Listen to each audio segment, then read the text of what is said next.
Les agresseurs contrôlent la vie de leurs victimes et ressentent une perte de contrôle quand leur partenaire essaie de mettre fin à la relation. À ce moment-là, la violence s'intensifie souvent et les risques augmentent pour votre sécurité.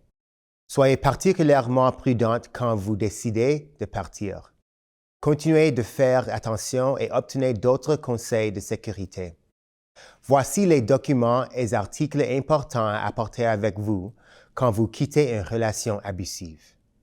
Certificat de naissance, carte d'assurance sociale, passeport, document citoyenneté, permis de conduire, certificat de mariage, carte de débit et de crédit, argent, une photo de votre conjoint, carnet d'adresse, document d'aide sociale, dossier de prescription, ordonnance du tribunal, vêtements, un jouet ou une couverture auquel votre enfant est attaché. Essayez de planifier à l'avance car il se peut que vous ne puissiez pas emporter ces articles avec vous. Laissez les documents et des vêtements de rechange chez un ami de confiance ou un membre de la famille dans un endroit sécuritaire. Lorsque des accusations sont portées et que l'agresseur vit ailleurs, changez les serrures. Les serrures à peine dormants sont les meilleures. Pensez à ajouter des serrures. Installez un judas. Installez un éclairage détecteur de mouvement. Élaguez les arbres et les buissons. Placez l'adresse de la maison pour qu'elle soit facilement visible de la rue. Changez l'alarme et les codes d'accès au garage. Pensez à installer une caméra vidéo. Sécurisez les bâtiments extérieurs avec des cadenas.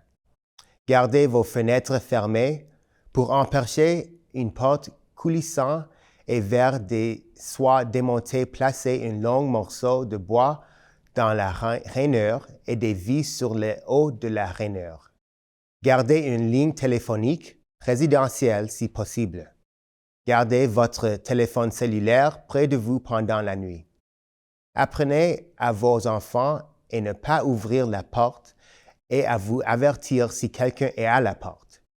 N'inscrivez pas votre nom dans le répertoire du hall d'entrée si vous résidez dans un immeuble d'habitation. Informez le gérant de l'immeuble de votre situation et assurez-vous de ne vous stationner dans un endroit bien éclairé. N'utilisez pas les installations seules, comme la salle de lavage. Avisez vos voisins, vos collègues et les écoles de vos enfants de la situation. Montrez-leur une photo de votre agresseur. Demandez-leur d'appeler le 911 s'ils voient quelque chose de suspect ou entendant des cris provenant de votre résidence. Donnez à l'école et à la gardienne des copies des ordonnances du tribunal et des engagements de ne pas troubler l'ordre public. Conseils généraux de sécurité. Apprenez aux enfants à appeler le 911. Assurez-vous qu'ils connaissent leur adresse. Vous pouvez appeler le 911 sur n'importe quel cellulaire chargé, même si vous n'avez pas de minutes restantes ou de forêt. Faites attention aux objets qui pourraient constituer une arme contre vous. Conseil de sécurité quand vous marchez. Évitez de marcher seul. Évitez les endroits sombres et isolés. Marchez la tête haute et surveillez votre entourage. Prenez la route la plus sécuritaire et non la plus rapide. Marchez du côté bien éclairé de la rue. Assurez-vous de toujours savoir où vous êtes.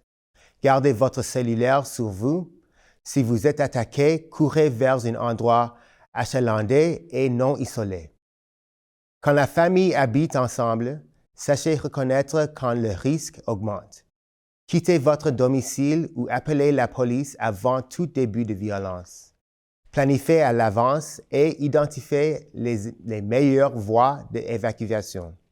Apprenez à vos enfants les itinéraires et les plans de sortir. Ne restez pas dans la cuisine, le sous-sol, ni le garage si possible. Planifiez où aller si vous devez partir de la maison. Pensez à la famille ou aux amis proches ou à un refuge. Gardez votre sac à main, votre porte-monnaie et vos clés à portée de main. Ayez toujours au moins un demi-réservoir d'essence dans votre automobile. Gardez un sac de vêtements dans un endroit sécuritaire chez des amis ou de la famille. Essayez de garder les documents importants et les autres articles prêts à être utilisés et en un seul endroit. Avisez vos amis et votre famille de votre situation. Ayez un code ou un signal pour leur demander d'appeler la police. Informez vos enfants de ce code ou signal afin qu'ils sachent quand partir et aller chercher de l'aide.